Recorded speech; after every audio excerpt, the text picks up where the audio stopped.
Hello dear students. In this video we will talk about the structure of the nucleus. Basically the nucleus is also known as control center of the cell. It have got a specific chemical composition. In this chemical composition 80% protein, 12% DNA, 5% RNA, 3% lipids. Apart from that some ions are also present in it. They are known as calcium, magnesium, sodium and potassium ions. Now the structure of the nucleus. This whole diagrammatic representation is related to the structure of nucleus. Each and every nucleus have got two types of membranes, outer nuclear membrane or inner nuclear membrane. Whenever they both combine together, then they known as karyotheca. After that, in nucleus there are different types of pores are also present in it. These pores are known as nuclear pore. Basically in nucleus there are 1000 to 10,000 pores are present. And between these both types of nuclear membrane, the space is present which is known as prenuclear space. Apart from that, outer side of the membrane of the nucleus, the folded cristae structures are also present. These cristae structures are related to the endoplasmic reticulum. Now, the viscous liquid which is present in the nucleus, it is known as nucleoplasm, and nucleoplasm is rich in different types of enzymes. And these enzymes play a very important role in DNA replications.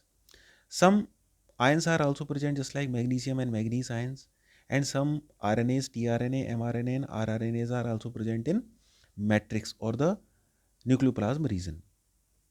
There is a circular DNA is also present in nucleus. But this is not a DNA. This whole area is known as nucleolus. In plastid it was DNA, but here it is not DNA, it is nucleolus. After that, there are different types of thread-like structures are floating in nucleus. These threads are known as chromatin fibers. These chromatin fibers are responsible for the chromosomes.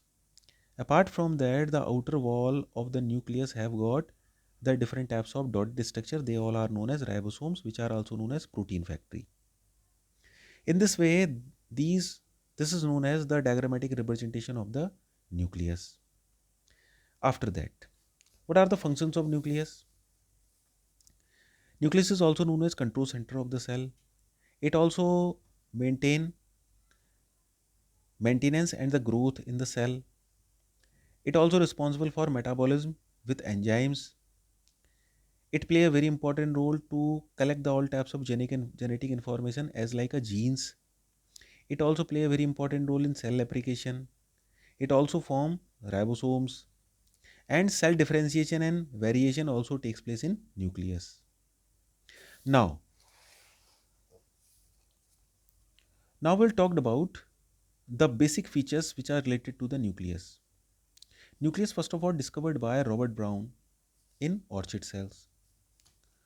There are different types of organisms are present in our surrounding area. Those have got different number of nuclei. For example, enucleated, uninucleated, binucleated and multinucleated. Enucleated means those organisms which have got only no or not nucleus. It means enucleated means they have not any types of nucleus. No nucleus is present in their own body. For example, mature RBCs, sieve tubes and the platelets. These all are related to the enucleated nucleus. Uninucleated nucleus have got only one nucleus. Example, human body. Binucleated, it means two types of nucleus are present in it. Example, paramecium. And multinucleated means they have got many types of nucleus. Example, skeletal muscles. Now, position of the nucleus: centric, eccentric, peripheral and basal. Centric means if the nucleus is present in center area. Eccentric means it if it is found in the near the plasma membrane because of the presence of cell vacuole. Peripheral means if it is found towards the plasma membrane, towards the plasma membrane. Clear? For example, adipocyte cells. This is the fat cell. It have got fat and the nucleus is present now the near the plasma membrane.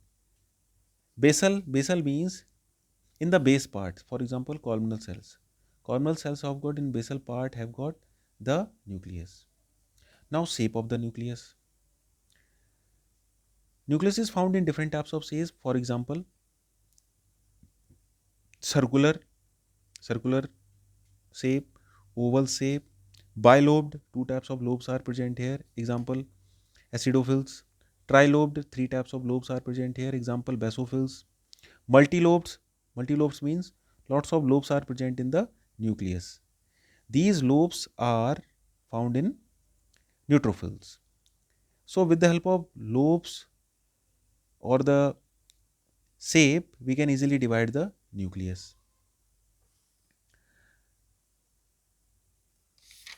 Now we will talk about chromosomes.